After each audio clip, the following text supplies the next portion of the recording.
T20 உலகக்கோப்பைக்கான இந்திய அணி அறிவிக்கப்பட்டிருக்கு. இதில் பிளேயிங் 11 எப்படி இருக்கும் அப்படிங்கிறத தான் இப்போ நம்ம பார்க்க போகிறோம். பிளேயிங் 11 பொறுத்த வரைக்கும் பார்த்தோம் அப்படின்னா அபிஷேக் சர்மா கூட சேர்ந்து ஓப்பனிங்கில் களமிறங்கிறதுக்கு 2 வீரர்களுக்கு வாய்ப்பு அப்படிங்கிறது இருக்குது. இதில் முதல் வீரர் யார் அப்படின்னு பார்த்தோம்னா சஞ்சு சாம்சன். இவர் தான் முதன்மை விக்கெட் கீப்பர் அப்படிங்கிறதையும் குறிப்பிட்டு சொல்லியிருக்காங்க. அதனால இந்த முறை பிளேயிங் 11 சஞ்சு சாம்சனுக்கு தான் வாய்ப்புகள் அதிகமாக இருக்கும் அப்படின்னு பார்க்கப்படுது.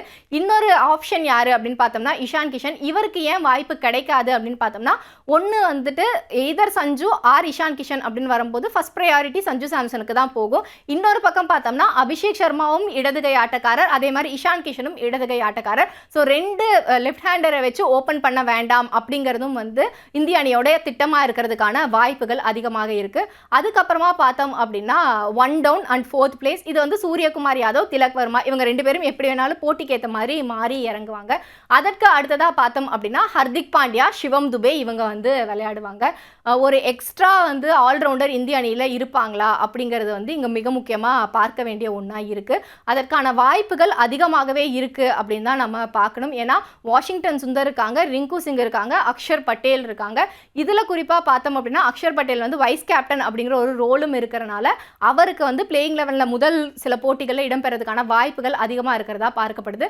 அதற்கப்புறம் போட்டியோட போக்குக்கு ஏற்ற மாதிரி இந்த இடத்துல மாற்றங்கள் வரலாம். என்னப்பா வைஸ் கேப்டன் தானே கண்டிப்பாக இருக்கணும் அப்படின்னு பார்த்தா இந்திய அணியோட கடந்த கால வரலாறுகள் நிச்சயமாக வைஸ் கேப்டன் டீமில் விளையாடுவார் அப்படிங்கிறத சொல்லக்கூடிய ஒன்றா இல்லை அப்படிங்கிறதும் நம்ம இங்கே பார்க்க வேண்டிய ஒன்றா இருக்குது. அது மட்டும் இல்லாமல் 2024 உலகக்கோப்பையில் இந்திய அணி கப்பு ஜெயிக்கிறதுல மிக முக்கிய பங்கு வகித்தது அக்ஷர் பட்டேலோட ரோலும் கூட.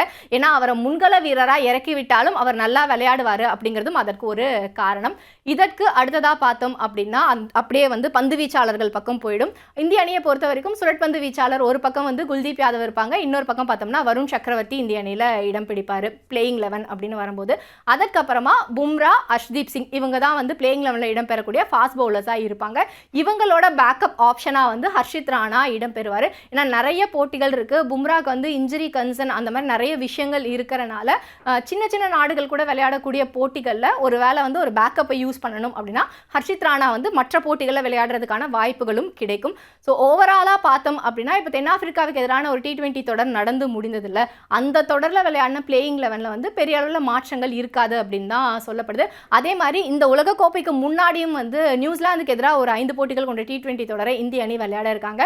ஸோ அதில் இந்தியாவோட அந்த பிளேயிங் 11 அப்படிங்கிறது ஆல்மோஸ்ட் ஃபைனல் ஆகிடும்.